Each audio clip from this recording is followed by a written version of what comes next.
Good afternoon again from the 99th PGA Championship from Quail Hollow Club. Pleased to be joined by 2017 Masters champion, Sergio Garcia. Sergio, thanks for your time today, sir.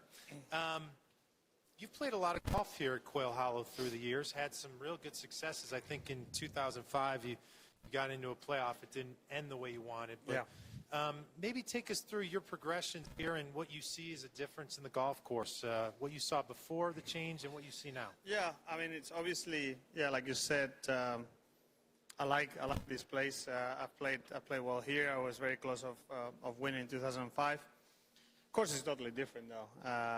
It's there's obviously 4 or 5 holes that kind of play similar, but pretty much I haven't played here probably in the last 5 or 6 years or so, and it's it's a different golf course. It's simple as that. Much longer, different looks, couple different holes here and there. So it definitely doesn't feel like the Quail Hollow that we used to come and play.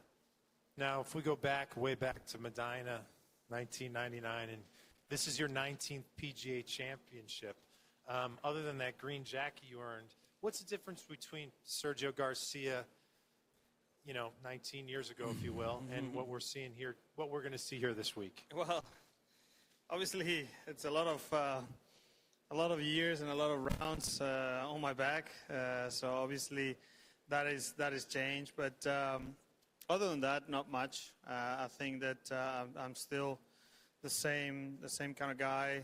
Try to play the best I can, and that's what we're going to do here this week. Obviously, I'm not coming with the best momentum in the world right now, but we're going to go out there and hopefully be as committed as possible, be confident out there and hit some good shots, because the way the course is playing right now, we're going to need it. There's a lot of 5 and 4 irons into some greens, which are very difficult to hit it close and some of them hold. So it's going to be a test for sure. Okay, let's hit the ground here running. We'll start on the far right, number 1, please. Sergio, 2 questions. Obviously, you could have chosen any entertainment for your wedding reception. What was it that made you land on Kenny G? And then 2, other than actually getting married, what are maybe some other things that stood out to you from the wedding day that were highlights that you'll never forget? Yeah, we're here at a golf tournament. We're not gonna start talking about the wedding and everything that went on it. So, it was a great day. We really enjoyed it. Angela and the wedding planner did an amazing job, and we all really enjoyed it. So, we had a lot of good friends there and family, and it was a wonderful day. And we'll cherish for the rest of our lives. But we're here to play golf. Okay, Sergio, over here on the left, number 2, please. Oh, hi, Sergio. Yeah, we're asking players. We recently saw Brandon Grace with that superb 62 at the Open Championship, Royal Birkdale in Southport. I want to sort of ask you to maybe travel back in time a bit and reflect on your best ever round, your lowest ever round, the emotional journey throughout that round. What was it like for you during it? In a major or in general? Any time of your life.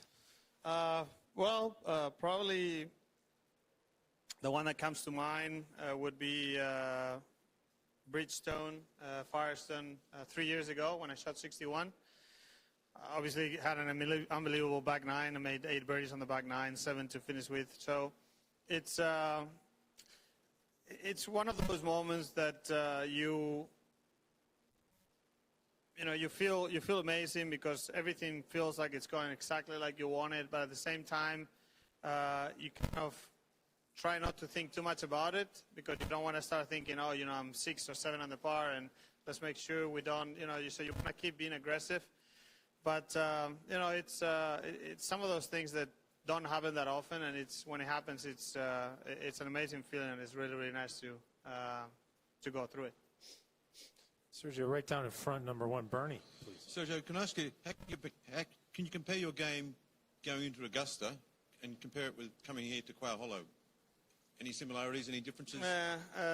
It was definitely better at Augusta, for sure, coming in. I felt like my swing was behaving a little bit more the way I wanted at the moment. I mean, I had a good Sunday last week, but there's some things that are not quite where I want them to be, and they need to be better very early, starting tomorrow morning.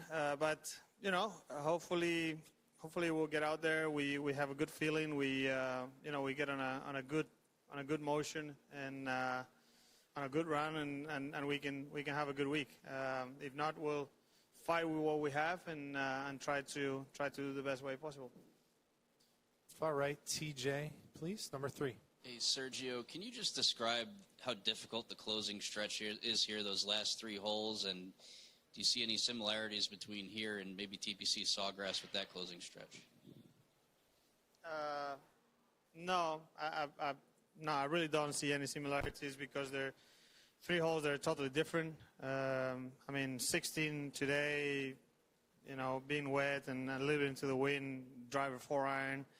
Next hole, 5-iron, par 3, and then the last hole, driver 5-iron. So it's obviously different than players. Players, it gives you a little more leeway when it comes down to those 3 holes because you have 16 that you can make birdie or eagle if you play it well. 17, it's a wedge or a sand wedge. So even though it's a tough hole, you can still make a birdie, hitting a good shot, or even a hole in one if you get lucky.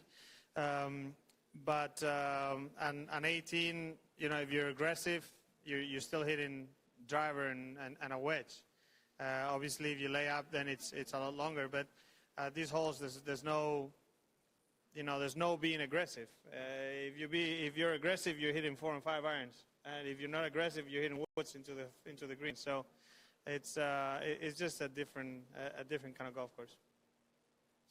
Doug, number 1, please. Sergio, the thing about this pairing at the PGA with the 3 major champions of the year is that no matter what happens, you guys all go into the rest of the year having won a major. If you think about the 17 or 18 other PGAs you've played when you've come to the last one, can you notice a difference of feeling a little bit more freedom, or whatever the word might be, of saying, whatever happens, I've got one? Well, you do think about that. You do think, whatever happens, I've already won the Masters, and it's amazing. But at the same time, it doesn't mean that you're not going to go out there and try as hard as you can, because that's what we do. That's the only way we know how to play. And if I didn't care, then I wouldn't get angry when I don't play the way I want to. So you do have that in the back of your mind, feeling like, obviously I've already done something, achieved something amazing this year. But at the same time, you still want to go out there and play the way you know how to play, and content, and have another shot at it. But, we'll see how the week goes. 3 right here in front, please. Sergio, when you talk about how different your game is now than it was in Augusta, is some of that attributed to the fact that you've had some pretty momentous things going on off the course, or is it just the rhythm of a season? No, it's just the up and downs of the season. Obviously, and don't get me wrong, like I played great in Germany. The last month and a half, it just hasn't felt as fluid as it usually does. That doesn't mean that I'm playing badly. So obviously, ball striking has always been my forte, and when I mean that I'm not feeling great, is that I don't see all the shots the way I want them, but it doesn't mean that I'm hitting the ball like poorly. So at the end of the day, I've always been a field player. So if I feel something that works and I can ride that feeling throughout the week, then we should be fine. If not, like I said, we'll fight with what we have and try to do the best possible. If I may, are you a fan of the shorts? Could you talk about the shorts in the practice rounds? Excuse me? The shorts. Oh, yeah. Love the shorts.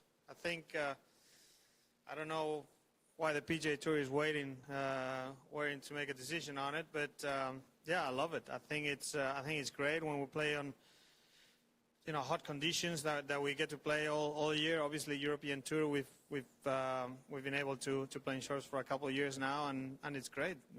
We get to show a little bit of skin, and a little bit cooler, so it's nice. Enjoy it. One, straight back.